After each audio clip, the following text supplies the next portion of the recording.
This is John Drabinski, and you're listening to the Black Studies Podcast, a Mellon Grant-sponsored series of conversations examining the history of the field. Our conversations engage with a wide range of activists and scholars, senior figures in the field, graduate students, and everyone in between, culture workers, and political organizers, in order to explore the cultural and political meaning of Black studies as an area of inquiry and its critical methods. Today's conversation is with Nick Mitchell, who teaches in the Department of Critical Race and Ethnic Studies at University of California at Santa Cruz.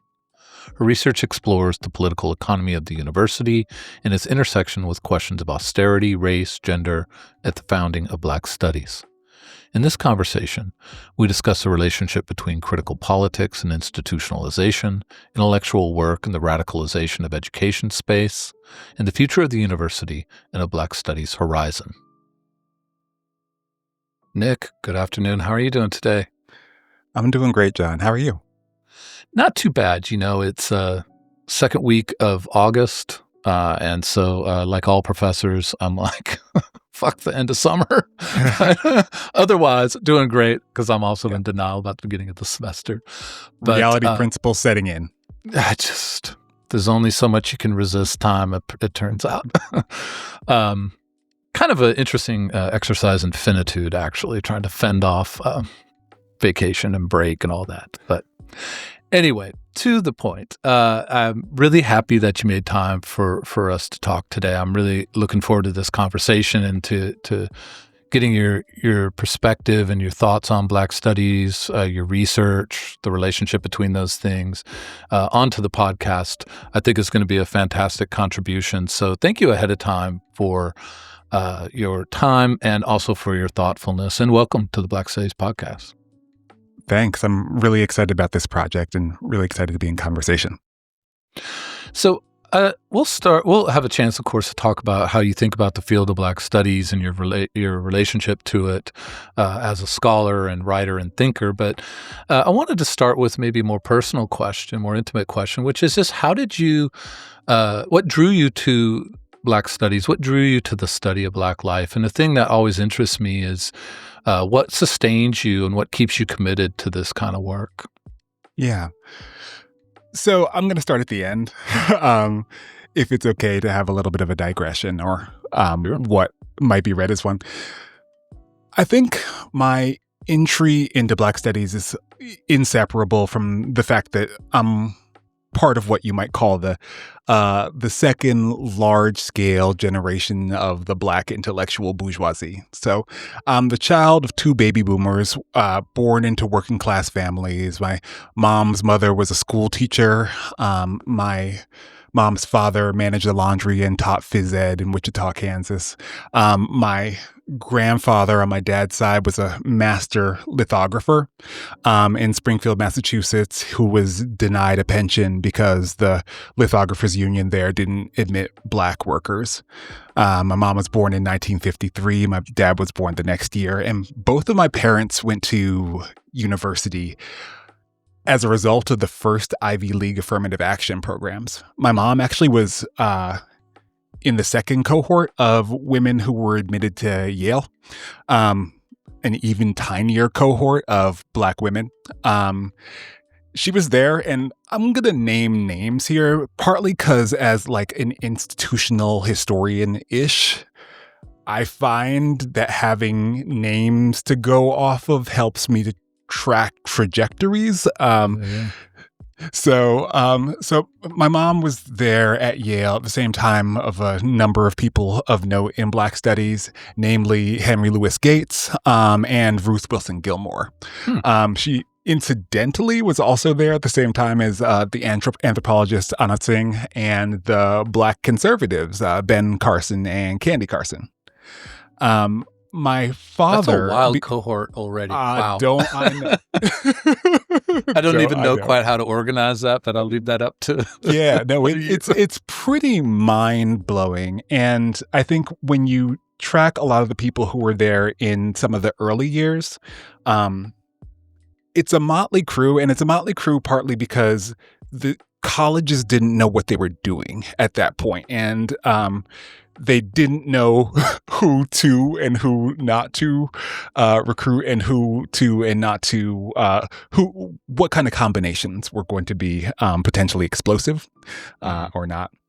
Speaking of which, my father began at Cornell 3 years after Black students there liberated and occupied Willard Straight Hall, which is one of the central events that pushed, compelled Cornell administrations to establish the Africana Studies and Research Center. So on my mom's side at Yale, the Afro-American Studies major had been established just a year before. The Black Student Alliance had a major conference there that was funded by the Ford Foundation. And so my mom majored in English and Afro-American Studies at Yale. She was one of the first in the cohort there. And after graduation, she worked with the great historian John Blassingame in archiving Frederick Douglass papers. I didn't know any of this until I started working on Black Studies in graduate school. So I'd been a women's and gender studies major as an undergraduate. I'd studied Black feminism with Linda Perkins. I studied post-colonial literature with Gayatri Spivak. I wrote a senior thesis with Natalie Campen on Black masculinity and visual culture.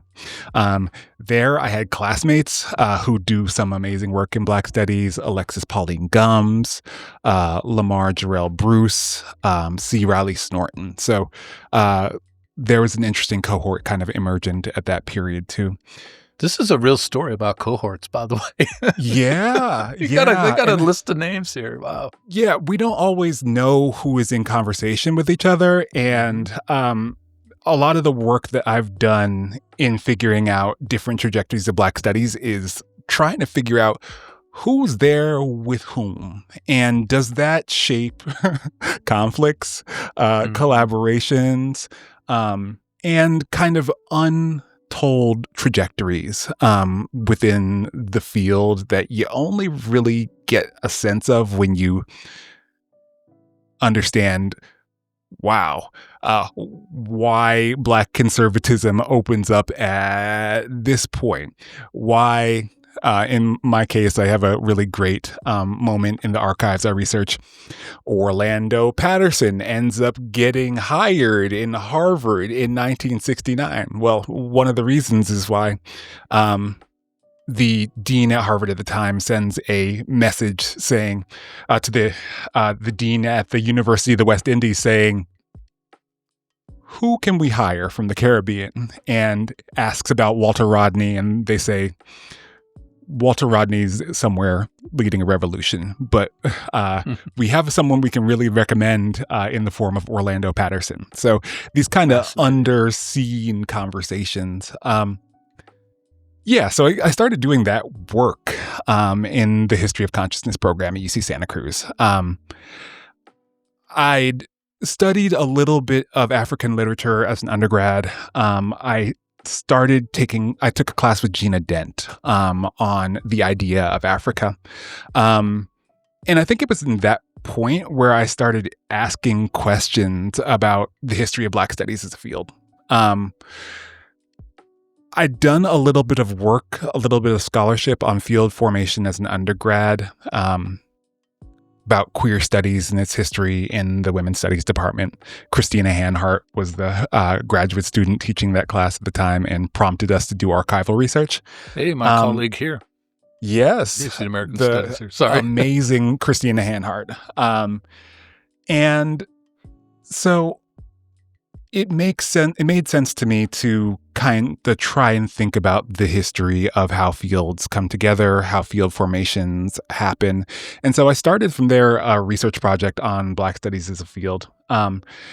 Incidentally, the next year after I started this project, the entire university system started collapsing because of the financial crisis. And so in light of the anti-austerity, anti-privatization, anti-debt movement, I ended up in a bunch of conversations about the nature of the university, and also ended up with a meaningful cohort of colleagues who were asking those questions. So those ideas were not necessarily married to me. I think I was involved in a little bit more of an intellectual history of Black studies. Then the conversations about the university kind of pushed me to combine those questions. How does Black studies relate to the nature of the university? So that's kind of the background. I love that. I mean, that is so interesting. I mean, the cohort thing is fun in the sense of like that's quite a list of names and coincidences and all of that. But as you pointed out, it's also these are the moments when all kinds of things that have such lasting impact on scholarly fields, on intellectual life, on university departments and systems and so forth. They take form. I mean, they don't take form in a vacuum, and all of us know that. I mean, this is may seem a little random, but I remember when I was in graduate school, being at a conference that we hosted at University of Memphis on Jacques Derrida's work, and there was a series of French professors there and commenting on his work. And at one point, Derrida just said, "This is our hallway." And it was just sort of post-structuralism, like pantheon, but he's like, this is our hallway.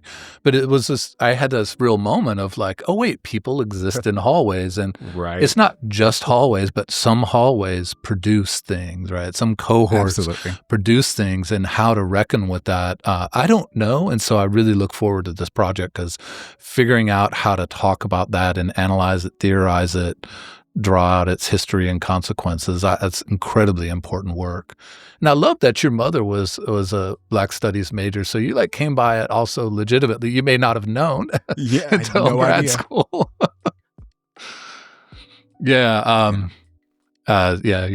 probably got to find a way to work her into the theorization of the moment. So absolutely. It helps that she was in Yale, and literally the first book on Black studies in the university came from Yale and that Ford Foundation conference. So quite an intersection. Well, let me thinking about Black studies and I think this sort of the way you're thinking about the history of Black studies, like, I know no one puts more pressure on a project than the author, but get this out. This is really important and exciting. But this is a really nice, it's, I think, like a special then moment to ask this question, which is to get a sense of how you imagine the field of Black studies. What's the portrait of Black studies that you work with? And I always ask this in the context of its founding, which was student demands for a place to study the Black intellectual tradition, literature, art, philosophy, political science, etc., which the disciplines had not been able to host in any kind of adequate way, and Black studies is going to be that place. Right. But of course, that was the same moment in the late 1960s and early 1970s when Black liberation struggle had radicalized to the point where these distinctions between study and radical action, between the classroom and community mobilization, between studying ideas and prescriptive action had really collapsed. And so there's also that political moment and imperative of the founding of Black studies, which is a commitment to a certain kind of politics. And I think that tension, because they're not the same thing and they pull us in slightly different directions, I think that's still with us when we talk about what Black studies is. And so I'm interested in sort of in that context, but also wherever you want to take it. What is that portrait for you? What is that picture of Black studies that you work with? Yeah, it is. That's the question for me. And in some ways, the distinction has to do with what I might frame as the intellectualist and the institutionalist framing of Black studies. And without either narrative, the explanation is going to fail. And at the same time, I think part of the beginning, the way that I learned to frame questions around the work I do was, how do you think about that relationship between Black studies as a demand that came out of the movements by Black students in the 1960s and the institutional projects that have in some ways continued under the rubric of Black studies since. And making that distinction, I think, does a few important things. One is understanding the university as an institutional formation means understanding that it has a basic political economy. Students come to the university in order to leave the university. The structure is one: if you fail, you leave the university. If you succeed, you leave the university. And so because of that, the time frame in which student interventions can operate within the university is always a limited one, and one where it's going to be very difficult, even for the most radical student movements, to have the basic rudiments of continuity. And so the university administration itself has a structural advantage in determining the content of who is operating within a field and the lasting structure that operates in a field as well. And that means that in some ways, the question of the relationship between Black Studies student movements and its incorporation in the university is not just about the demands of student movements, it's about the university's response just as much. Yeah. And that university's response is not, it is a complicated yes, yes to the demands of Black students. And the complications of that yes is a form of struggle, in the sense that the university shapes Black studies not only in concert and in conversation with those students, but also against those students. Because part of what universities are doing is trying to send students home, or trying to end the pressure of Black student activism. So the university is invested not only in incorporating, but also in some ways in demobilizing. And that makes for a real set of contradictions, both in the initial moment of institutionalization, but also in the lasting university investments in Black studies. So what form does Black studies take? First thing to say there is just the way that I understand that originating moment is so variable by institution, from institution to institution. For instance, the Yale program that I talked about that my mom majored in was in some ways held up by other institutions as the model program. Why? Because Yale didn't have a student uprising in the same way that other campuses did. The Yale students in the Black Students Alliance were able successfully to, in their struggle, work in important ways in concert with the institution. And that has to do with, who was there at the time, and who was willing to operate in the students, and also who was willing to put funding into the Yale process. So the Ford Foundation played a really important role, and the Yale model became the model for other Black studies programs, in part because the Yale students were not successful in establishing a department. They got a major.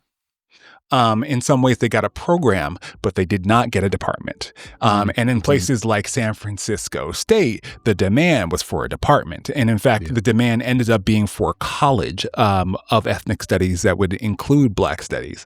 So the struggle against departmentalized forms of Black studies became one of the major fracture points between different kinds of formations of Black studies. And because of the kind of political economy of the university that was mentioned, with students always rotating out, and sometimes students do activism that gets them in trouble, gets them expelled. In the case of San Francisco State, gets them serving jail time. Because of that, the university ends up having a lot of agency in the shape that Black studies takes even when students are successful. So that kind of complicated yes has had some really kind of lasting implications for the field, even though down the line we end up getting departments of Black Studies. In that initial moment, the first years of Black Studies, let's say from 68, where you get the first real Black Studies program at Merritt College, through 71, there are 500 Black Studies initiatives, around 500 Black Studies initiatives across the United States. By 71, there are 200. And so there is a really significant pushback, lack of continuity, response by the university, which is a yes now, no later, or the yes that takes the form of this is a way for us to wait out the response. Yeah. And then reincorporate. Right. This is the basic structure of the political economy of the university. Yes, in April, we'll do the work to demobilize in the break of the summer. Yeah. And so all those questions of strategy really end up having a lasting shape on what ends up being the formations of Black Studies. The Ford Foundation also, like where funding comes from at this moment where economically the rate of profit is falling tumultuously leading into the 70s. So whoever's got money in order to fund universities in a moment where there's less funding for universities at the time also ends up having I wouldn't say a determining, but a resounding role in looking at that. And so because of that originating moment, Black Studies has consistently had to reinvent itself.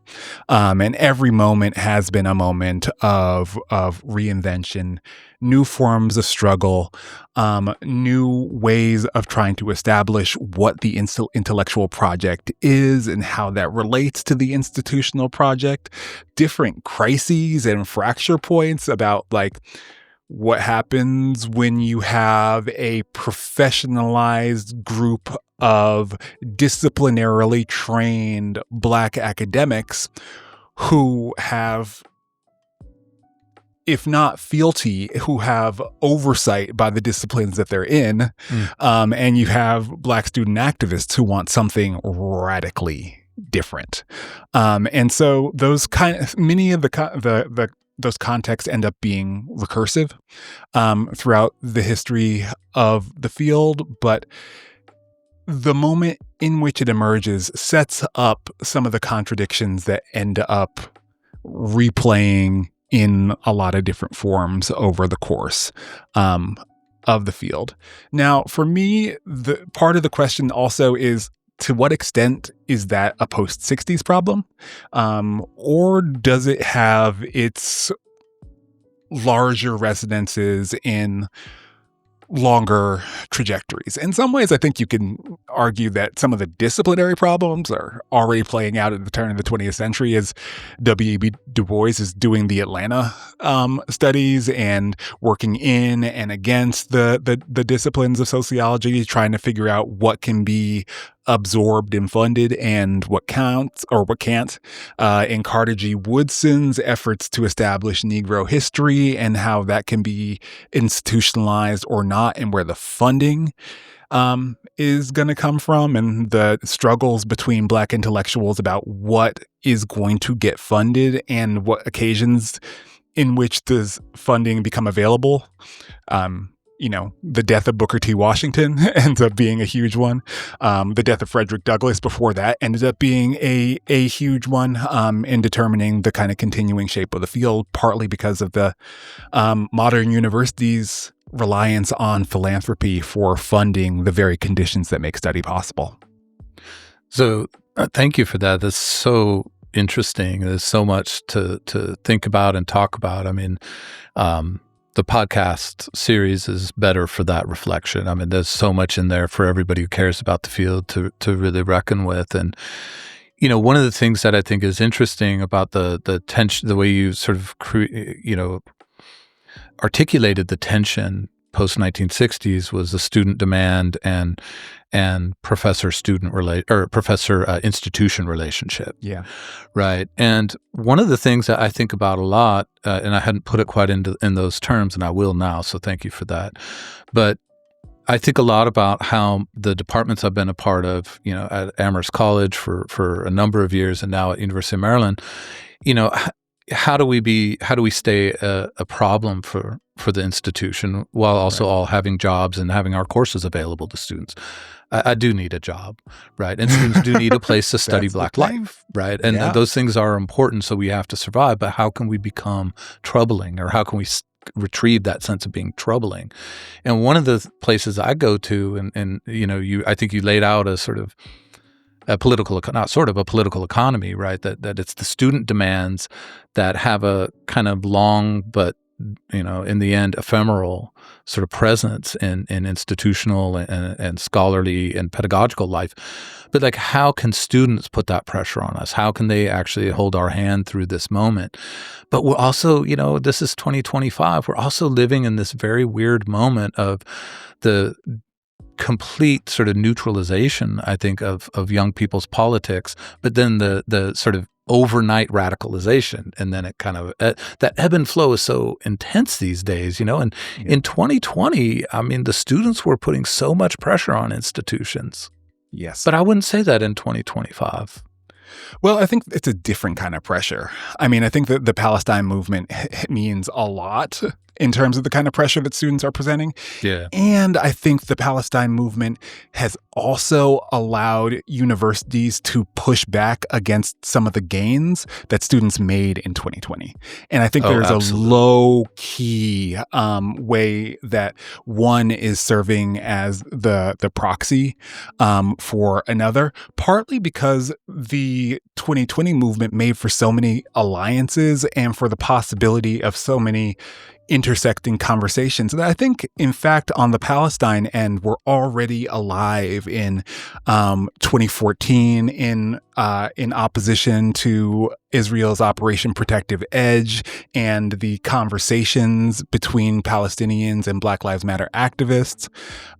So, I mean, and there are much, much, much longer histories that have to do with that. We could talk about the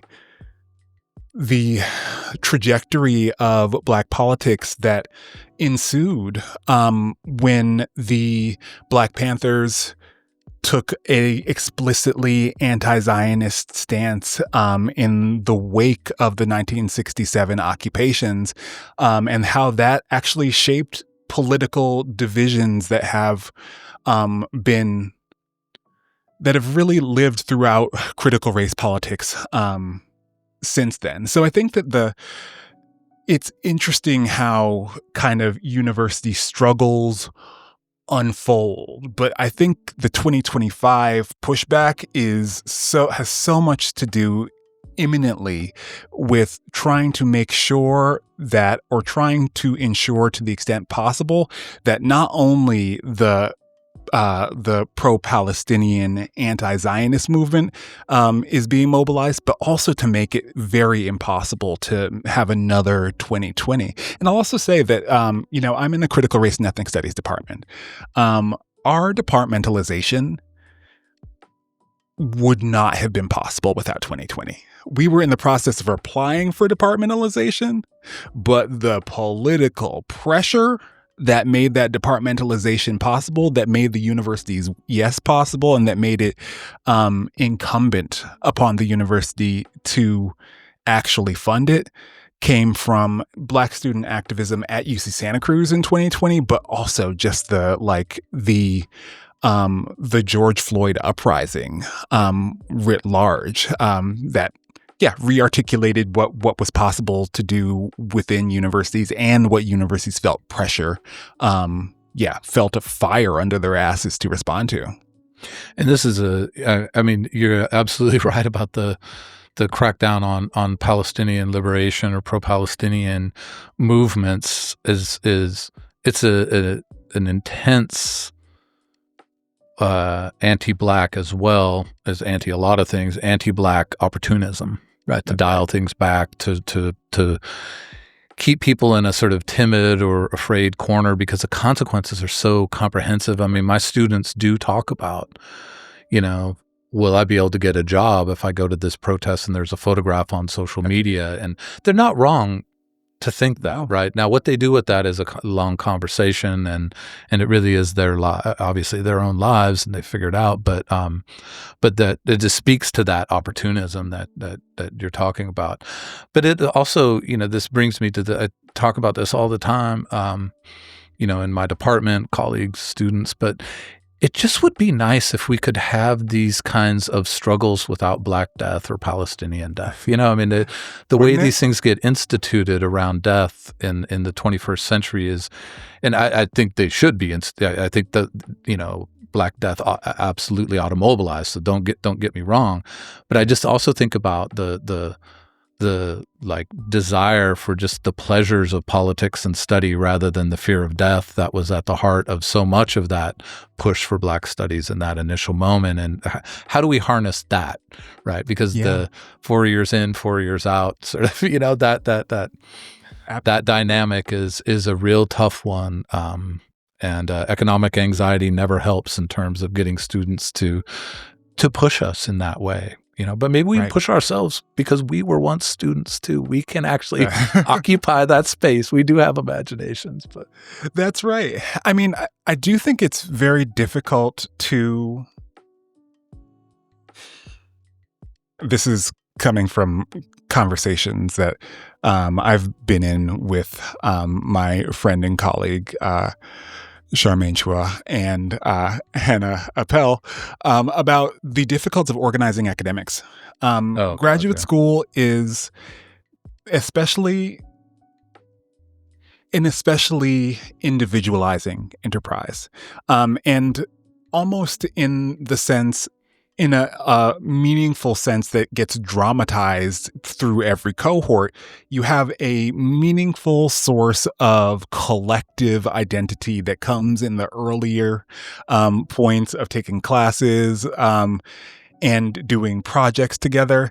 And then everyone does their own projects. Everyone has their own dissertations, and then everyone's in competition with each other on the job market. So there's inherently this individualizing structure that, again, is part of a political economy that is organized to push everyone out, success or failure at the same time. And there are lasting implications to the basic structures of moving people through different stages of academia that present really meaningful bars to building power.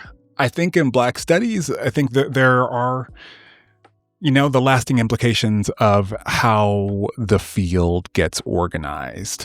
Yeah, I mean, something as basic as having to go to 2-3 conferences a year. Sometimes for people, it's your disciplinary conference. Sometimes it's a Black Studies conference and the American Studies Association conference.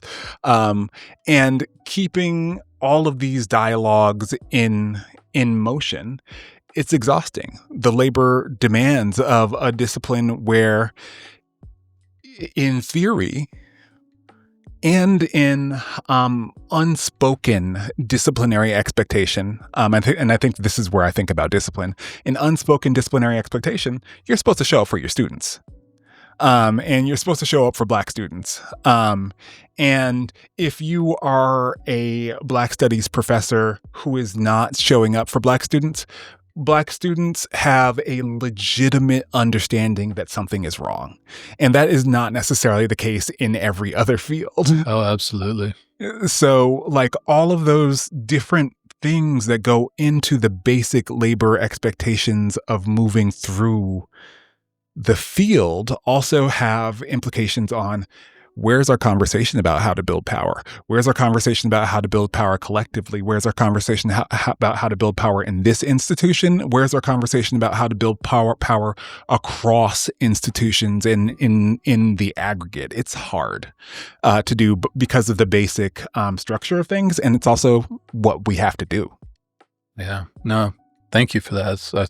That's a really rich and important stuff. And, that I was in philosophy departments, which was my disciplinary PhD before I reinvented myself. And I was in those departments for just, it's funny when I sort of reflect on my age. It's this moment where I was like, I really wasn't in philosophy departments for that long. It's been a long time.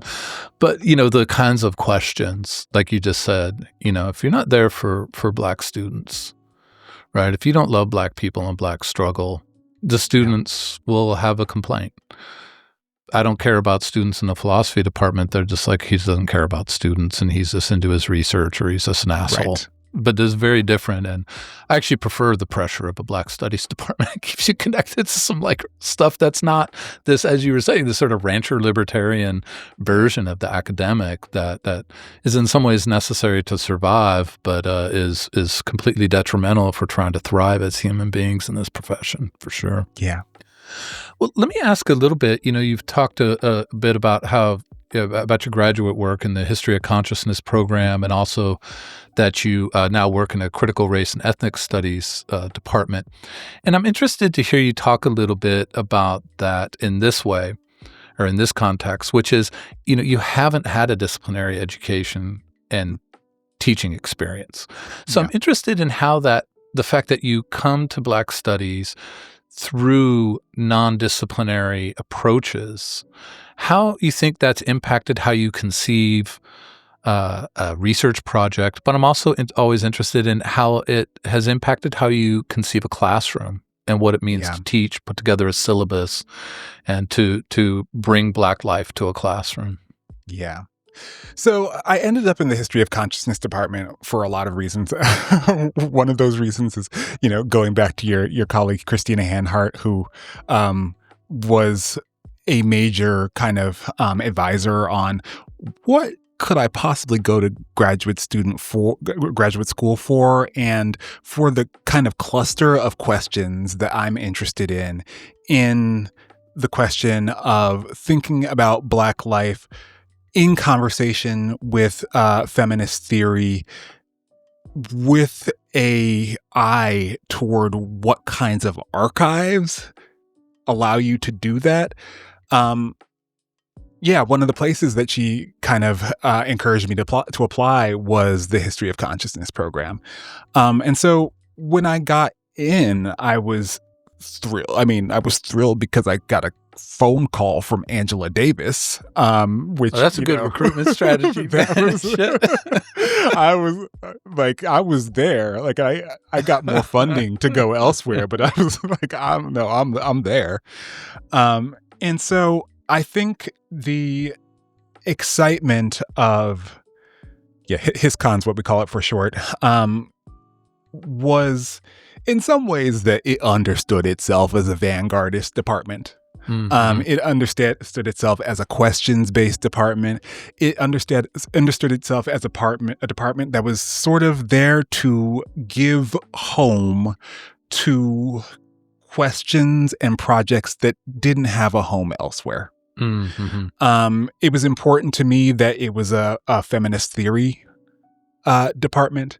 It was important to me to be able to go to graduate school in a place where I had no idea what people were talking about. When I visited, there were conversations about psychoanalysis and sexuality that I'd never really had the tools to understand. And you won't really see the trace of it in my later work, but like the bulk of my graduate school classes were working in psychoanalysis with Teresa de la Retis and with David Marriott. And so the understanding in HisCon was the idea of you being an intellectual first.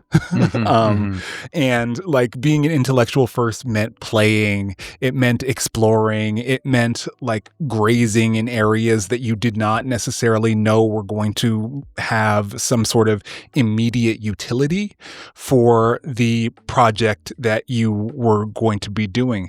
I think it oftentimes fostered a level of freedom that I see a lot of graduate students today not being able to have. And I think that's because of the economic pressure. I think that's because of neoliberalism. I think that's because of debt. I think that even for me, we were kind of one of the last HisCon cohorts that really had this kind of orientation. And that's for a lot of reasons.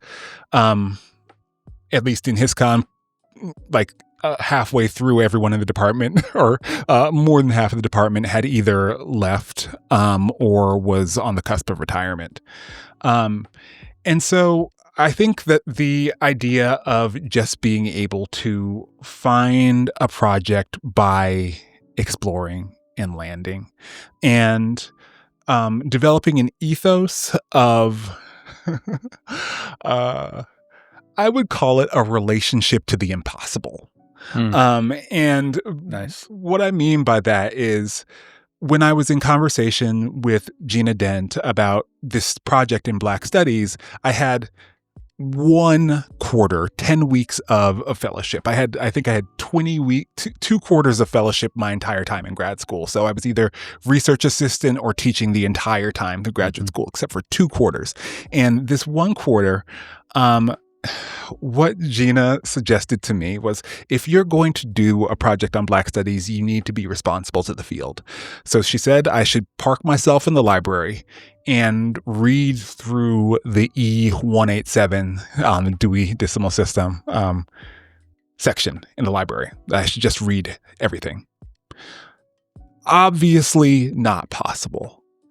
But the proposition of the impossible project meant that I was being asked to encounter the enormity, encounter and respect the enormity of everything in a way that did not.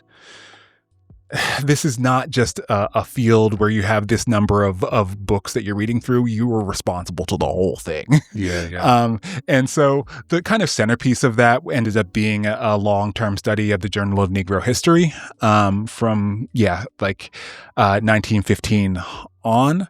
But I think that in many ways, that training in what we might call a non-disciplinary department was absolutely disciplinary in the sense of a different kind.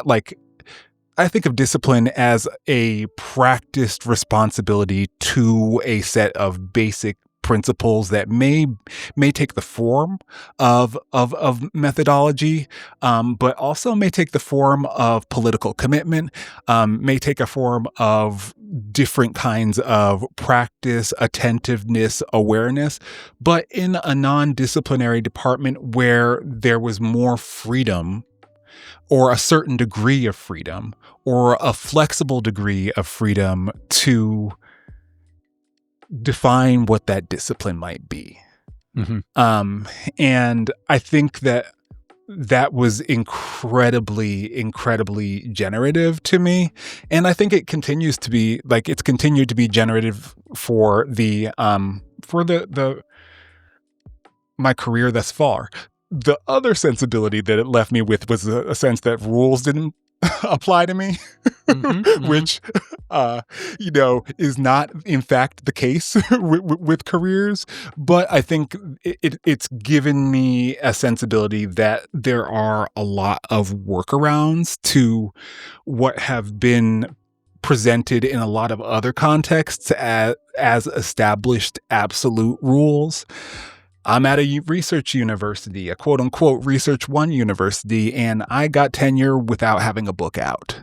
I got tenure without having a book in press. I got tenure because I was in a formation that said, we have your back. You're trying to build something new and we think it's important and we're going to fight for it. And so understanding, or with this kind of, in some ways, naive idea that certain rules didn't apply to me, meant that I could practice some of the discipline that I developed in graduate school elsewhere. And so the idea of coming in as a junior faculty member and working on establishing a entirely new program that had 7 majors and cultivating it eventually to a program that had well over 100 majors. I think we've got something like 150 now.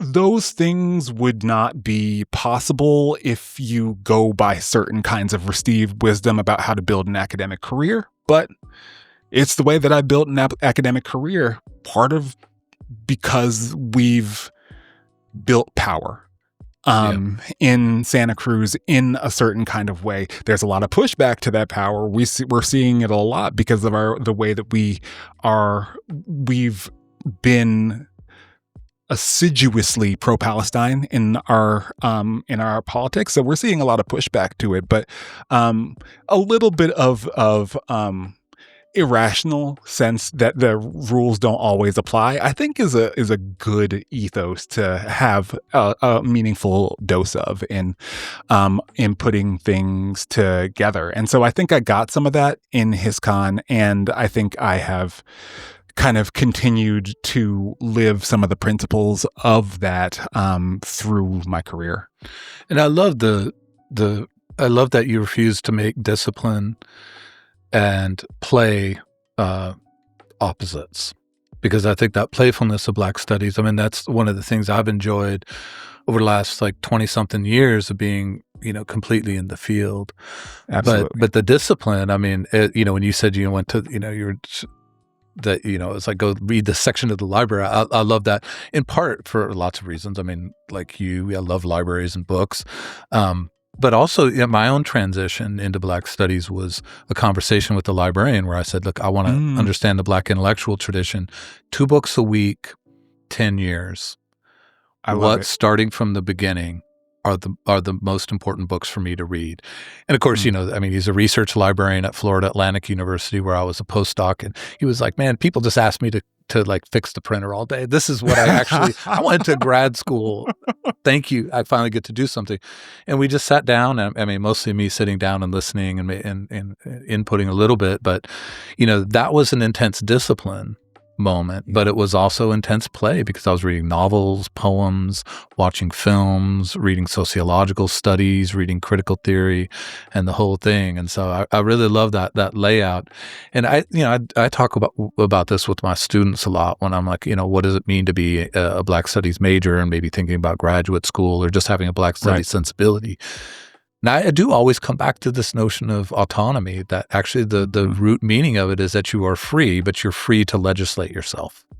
Right. So that freedom and self-legislation is such an interesting dynamic. And like the way, Black studies does require something of us, as you laid out, but also sets us in this like incredibly playful space. I mean, that's the joy of being in. I mean, I won't say philosophy was joyless, but boy, it was you're going to grind your career on like 2 or 3 figures and you're going to defend them to the death. Unfortunately, I just don't like people enough to like defend somebody my whole life. I'm just like, yeah, I'm sick of them too. But that playfulness of Black studies that you get is a great testimony to it without making it just anarchy. Although I love anarchy. I love rules don't apply. Yeah. I love it, and then it's every once in a while I fuck up, and it's like, hey, come on, man. But yeah, I mean, I think some of the best principles of the anarchist tradition are definitely alive in.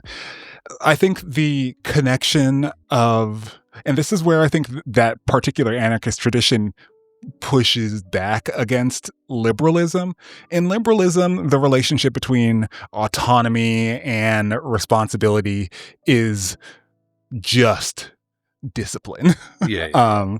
Like the disciplining of freedom connects your freedom to duty. Whereas I think the relationship between like autonomy and relationality is one that discipline and play, and the interplay between discipline and play, I think, and the creative relationship between discipline and play can be a way of freeing yourself from just that the closures of the liberal understanding of just a discipline relationship. Yeah. I mean, not to take us off track, but I mean, that's one way of thinking about love. Like, what does it mean to love the tradition? What does it mean to love books in this field? And that's play and also responsibility.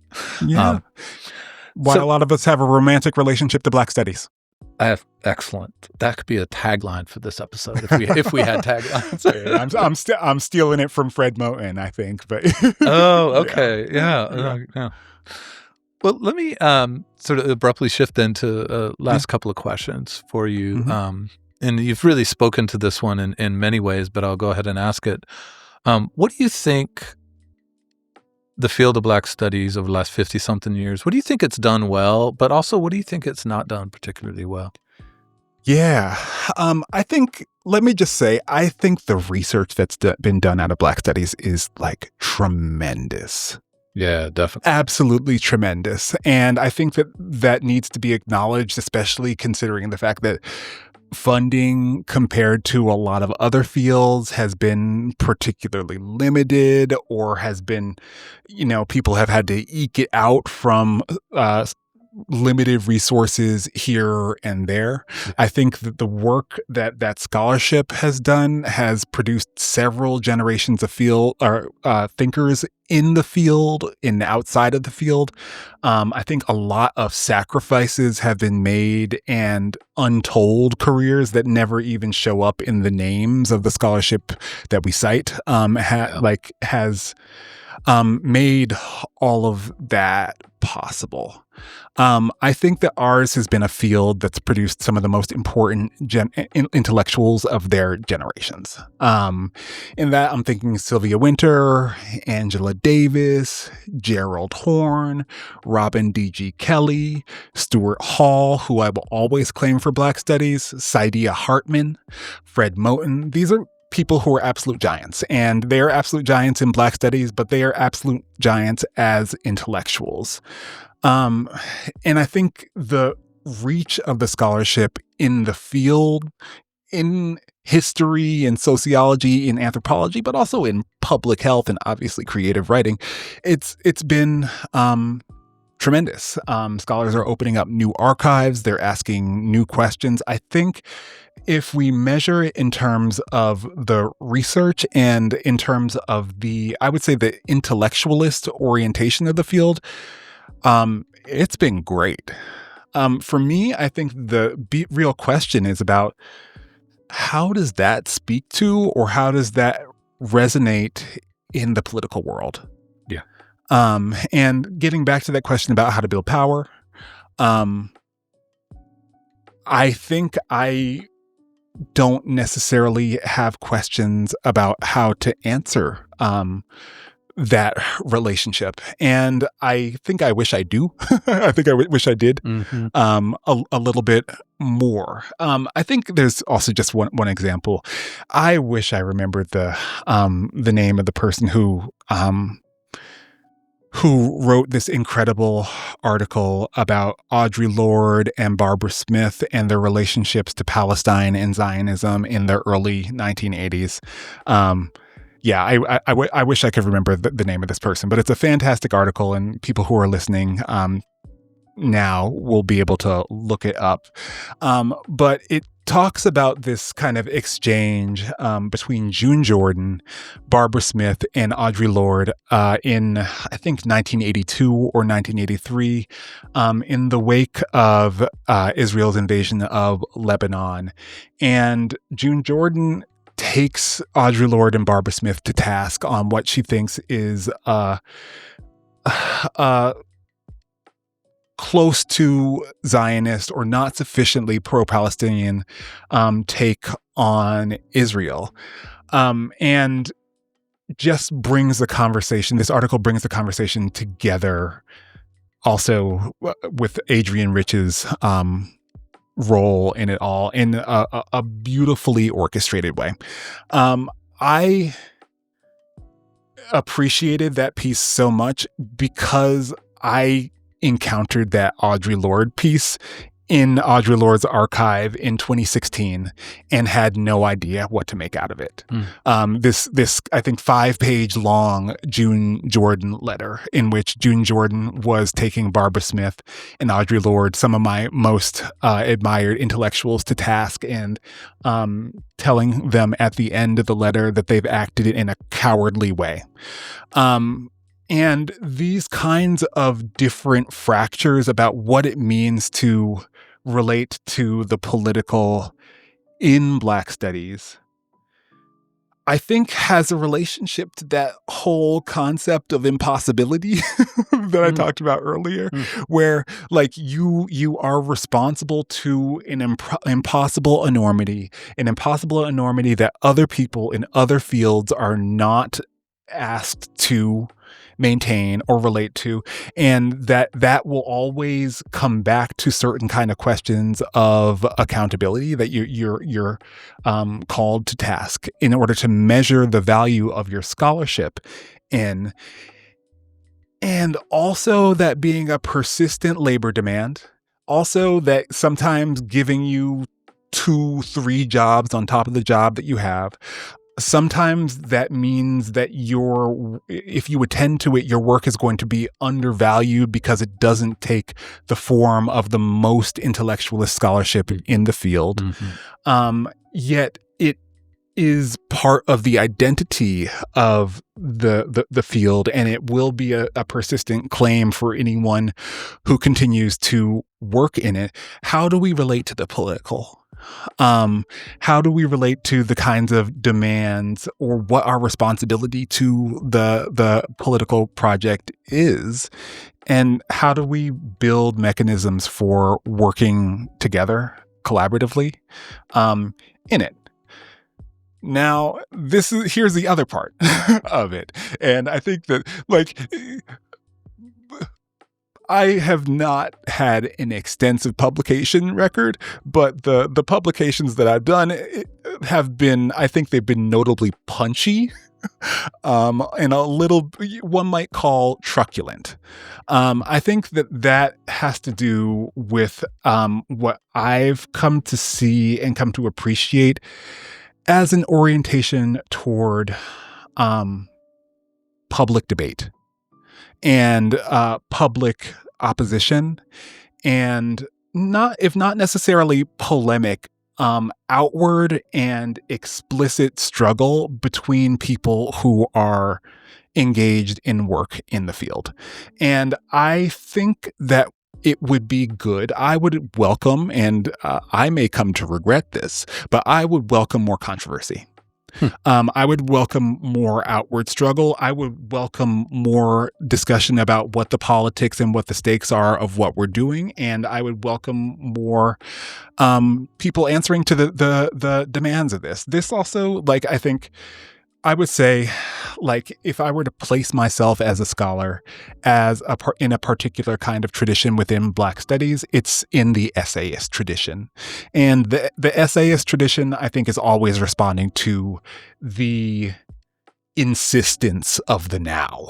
In the sense that if I don't do this now, it won't necessarily make sense in a different moment. So, and I'm placing in that world people like Angela Davis, people like Hortense Spillers, people like Sylvia Wynter, people like Adolph Reed, who I think is an underappreciated figure in Black studies, partly because I think, and I disagree with Reed on so much, but I appreciate his ethos of insisting on controversy.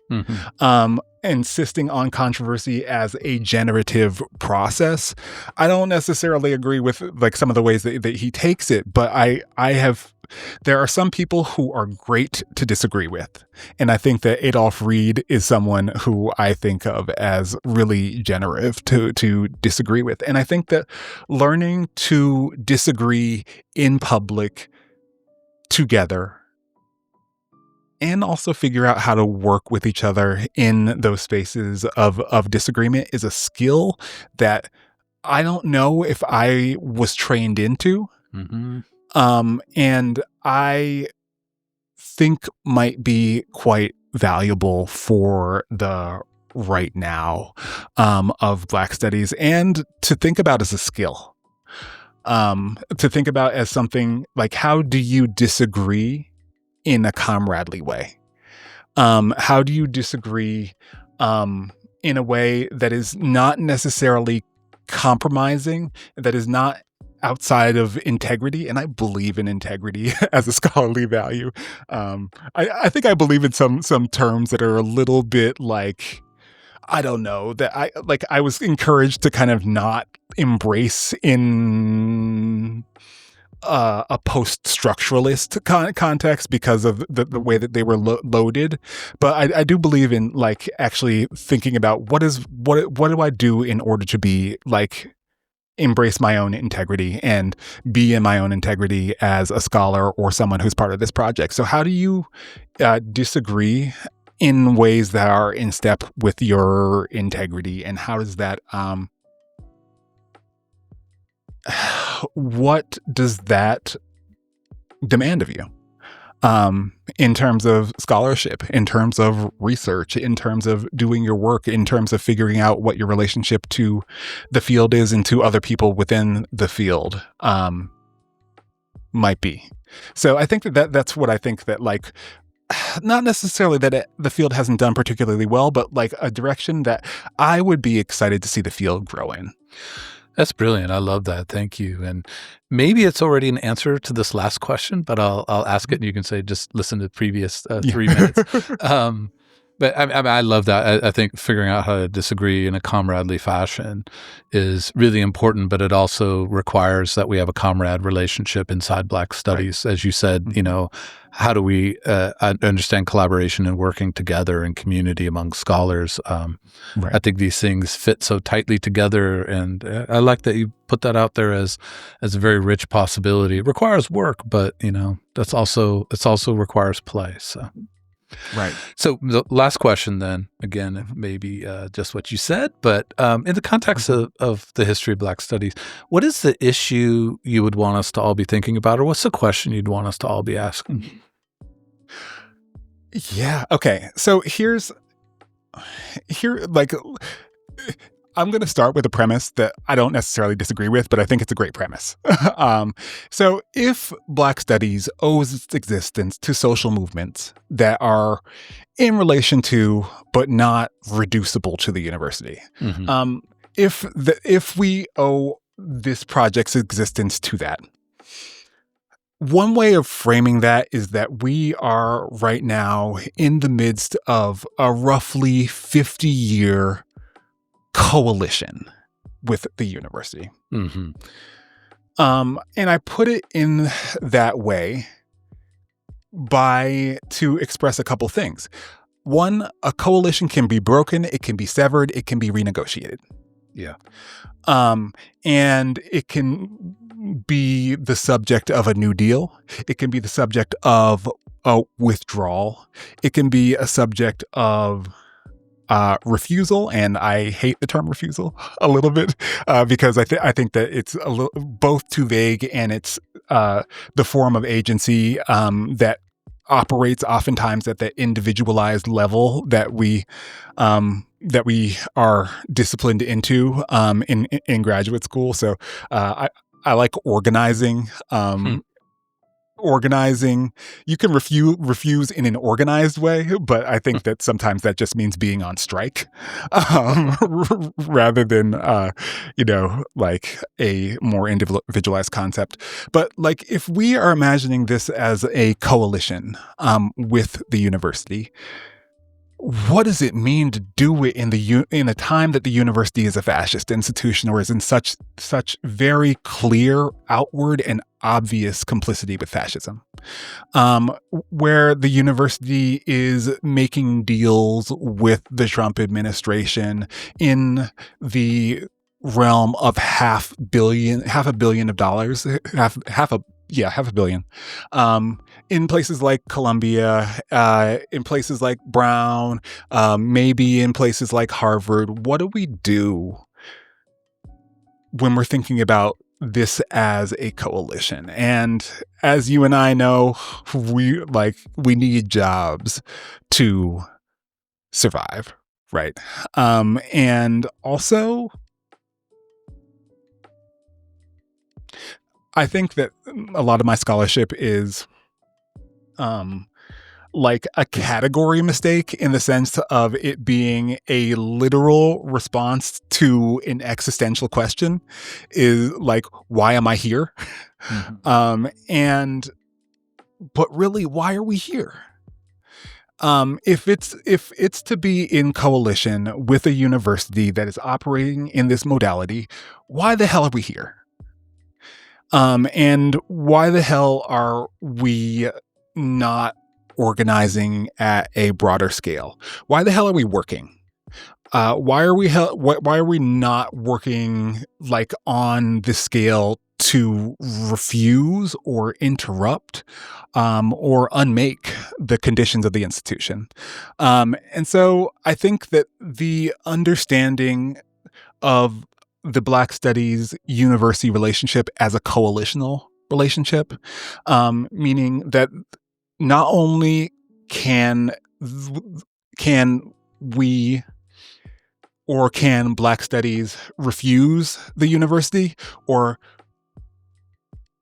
withdraw in some ways from the university in a collective manner, or build power in and against the university, or work to transform the university in ways that are collectively decided, which we would need collective mechanisms to decide, even if those collective mechanisms are debate and controversy.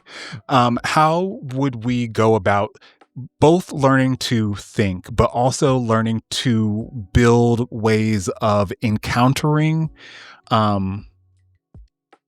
upending, destroying our relationship to the university as such? And so I think making that question available to ourselves is how we might make the question available to ourselves is kind of the question I would want to ask. What a brilliant place to end. I love that. It's a deeply moral and political challenge, and it's existential as at the individual level, but existential in terms of the field, in terms of all the communities that Black Studies inhabits. So thank you for that. This has been a fantastic conversation. I was really looking forward to it. Really exceeded what I was even hoping for. So there's really so much to think about in here, which is because you were really thoughtful and generous with your time and words. And I just want to express how much I appreciate that. Thank you. It's great to be here, and it's great to be in conversation with you. Well, have a great rest of your day, and take care. Thank you. All right, bye-bye.